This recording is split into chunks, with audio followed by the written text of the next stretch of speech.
நான் தான் ஆராய்ச்சியன் டோமோஷிபி. மியூசிக் தான் என்னுடைய ஹாபி. பேண்ட்ல பேஸ் கிட்டார் வாசிக்கிறேன். இந்த நாள் வரைக்கும் நான் ஒண்டி கட்டையா தான் இருக்கேன். கடல போட நான் ரெடி. ஜாலி, அது ஒரு சூப்பர் ஃபிகர் இருக்கா. இத்தனை மாட்டு பிஸ்கு நடுவுல எனக்கு ஒரு அழகான நெக் பீஸ் காத்துக்கிட்டு இருக்கு. மகாராஜன், என்னோட பேரு Maharajan. Nice to meet you.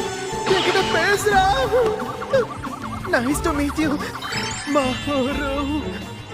ஒருவேளை எங்களுக்கு கல்யாணம் ஆனா என் பேரு அரஜன் சின்ன ஆயிடுமா?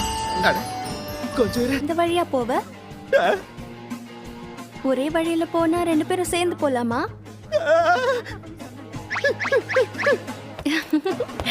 கேட்டு கிட்ட வெயிட் பண்றேன், வந்துரு. ஒரு வழியா நான் கணிக்கலிய போறேனா? கொஞ்சம் இரு செல்லம், நான் வந்துட்டேன். எவன்டா அது?